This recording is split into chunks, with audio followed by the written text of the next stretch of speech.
अस्सलाम वालेकुम व्यूवर्स, आज मैं आप लोगों के लिए बहुत ही मज़ेदार से जेलो मूस केक की रेसिपी लेकर आई हूँ। इसे बनाना बहुत ही आसान है और ये थोड़ी क्विक सी रेसिपी है, ज़्यादा टाइम नहीं लगता इसको बनाने में और बहुत ही मज़ेदार तैयार होता है ये। तो आप इस वीडियो को लास्ट तक ज़रूर देखिएगा। अगर आप मेरे चैनल पर नए हैं तो मेरे चैनल को सब्सक्राइब करें और साथ ही साथ बेल आइकन को क्लिक करना ना भूलें। इससे मेरे आने वाली हर वीडियो की नोटिफिकेशन आपको सबसे पहले मिलेगी। मेरी वीडियोस अच्छी लगे तो उसको लाइक करें और इसको शेयर भी ज़रूर करें।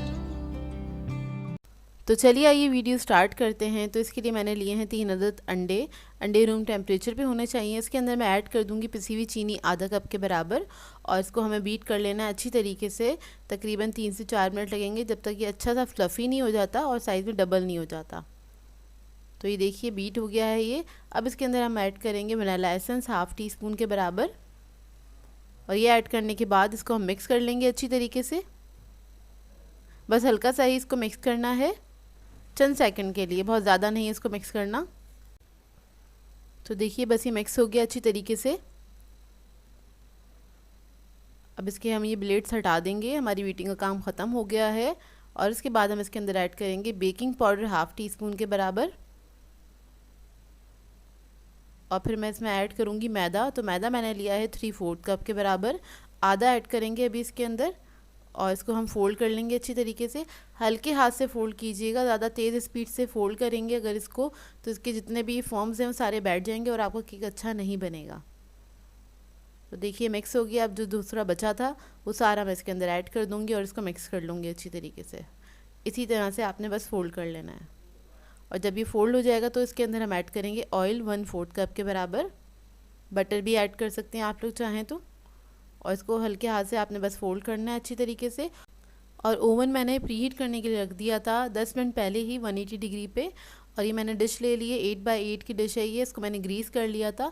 अभी सारा बैटर जो है हम इसके अंदर डाल देंगे और इसको लेवल करेंगे। उसके बाद इसको हम बेक करने के लिए रख देंगे ओवन के अंदर। तकरीबन ये बेक होगा 15 से 20 मिनट के अंदर ही बहुत अच्छे से बेक होकर आ जाएगा।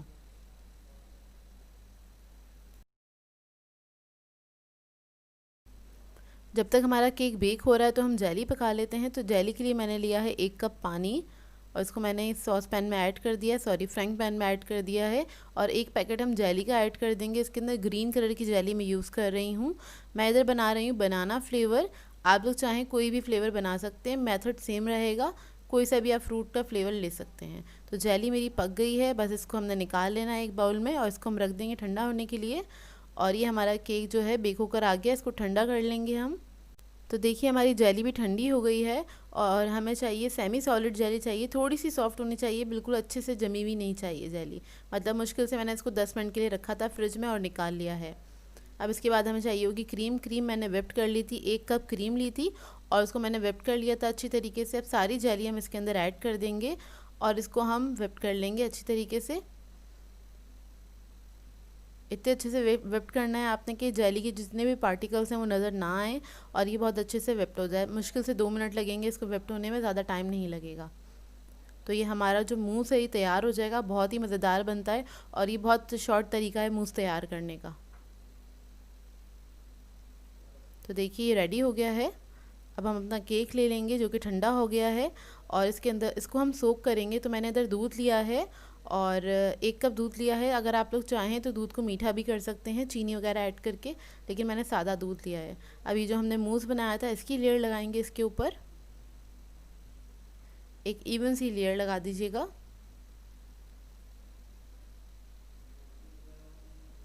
बस इसके ऊपर आपने ये लेयर लगा देनी है। उसके बाद इसको आपने स्मूथ कर लेना है अच्छी तरीके से, नाइफ़ की मदद से आप इसको स्मूथ कर लेंगे। और इस डिश के ऊपर आपने थोड़ी सी जगह छोड़नी है क्योंकि ऊपर हमें जेली की लेयर भी लगानी है इसलिए। तो देखिए बस इसको मैं हल्के से स्मूथ कर रही हूँ, बहुत हल्के हाथ से स्मूथ कीजिएगा। और जो थोड़ी बहुत एक्स्ट्रा क्रीम है वो मैं हटा रही हूँ क्योंकि ऊपर हल्की सी लेयर छोड़नी है इसकी, हमें पूरा ऊपर तक फिल नहीं करना है इसको क्रीम से। तो जब ये स्मूथ हो जाएगा तो इसको मैं फ्रीज़र में रख दूँगी सेट होने के लिए, तकरीबन 2 घंटे के लिए, ताकि ये जो मूस है बहुत अच्छे से सेट हो जाए। तो ये देखिए बस इसको मैं रख दूँगी। जब 2 घंटे गुजर जाएं तो उसके बाद आपने जेली का दूसरा पैकेट पका लेना है। तो जेली हम उसी तरीके से बनाएंगे। 1 पैकेट मैंने जेली ली है, 1 कप पानी लिया है और उसको हम बस डिज़ोल्व करेंगे अच्छे से, हल्का सा बॉईल आएगा तो निकाल लेंगे। बस एक बात का आपने ख्याल रखना है, जब आपका केक ठंडा हो जाए, मतलब 2 घंटे गुजर जाए, उसके बाद आपने जेली का पैकेट पकाना है। अब केक मैंने बाहर निकाल लिया है। इसके ऊपर हम केलों की लेयर लगा लेंगे, मतलब बनाना मैंने ले लिया था, उसको मैंने स्लाइसेस में कट कर लिया है। 4 अदद बनाना लिए थे और इसकी एक लेयर लगा के इसको हाथ से हल्के से मैं दबा रही हूँ ताकि ये अंदर मूस के अंदर अच्छे से बैठ जाए, सेट हो जाए। देखिए इस तरह से आपने बस इसको प्रेस कर देना है। और जेली जो है हमारी गर्म है तो बहुत एहतियात से हम डालेंगे और स्पून की मदद से हम इस तरह से डालेंगे ताकि डायरेक्ट अगर हम इस पर पोर करेंगे जेली तो हमारा मूस जो है मेल्ट हो सकता है। और जेली इस स्टेज पे, क्योंकि हमारा केक ठंडा है, बहुत जल्दी से सेट हो जाएगी जेली ना, तो बहुत आराम से आपने थोड़ा थोड़ा सा करके जेली को डाल देना है। तो ये देखिए सारी जेली मैंने डाल दी है, इसको ठंडा करने के लिए रख देंगे दोबारा से। और इसके बाद बस ये ठंडा हो गया है, 10-15 मिनट के लिए ही रखा था मैंने। और ये थोड़ी सी क्रीम थी मेरे पास, इससे बस मैं रोज़ेज़ बना रही हूँ। प्रेजेंटेशन आपके अपने ऊपर डिपेंड करता है, आप किस तरह से इसको सर्व करना चाहते हैं। तो देखिए बस इसको मैंने इस तरह से सिंपल से तरीके से सर्व किया है। वैसे भी ये अगर रोज़ेज़ नहीं भी बनाते तब भी ये बनाना की वजह से इतना खूबसूरत लग रहा था। तो बस इसको मैं निकाल के दिखाती हूँ आपको। बहुत ही मज़ेदार ये केक बना था, ट्राई ज़रूर कीजिएगा इस केक को। इंडिपेंडेंस डे आ रहा है तो इस मौके पे इस केक को ज़रूर ट्राई कीजिएगा और मुझे इंस्टाग्राम पे टैग ज़रूर कीजिएगा। और मैं आपको दिखाती हूँ इसका टेक्सचर, बहुत ही मज़ेदार ये केक बना था, आपको देख कर ही अंदाज़ा हो रहा होगा। तो ये देखिए कितना यमी लग रहा है ये केक। एक बार आपने इस केक को ट्राई ज़रूर करना है, आप लोगों को बहुत पसंद आएगा ये केक। सो व्यूअर्स, अगर आप लोगों को मेरी रेसिपीज़ अच्छी लगती हैं तो मेरे चैनल को सब्सक्राइब करें, लाइक करें, कमेंट ज़रूर किया करें, शेयर भी ज़रूर किया करें अपने फ्रेंड्स के साथ, फैमिली के साथ। तो मुझे अपनी दुआ में याद रखिएगा। अल्लाह हाफ़िज़।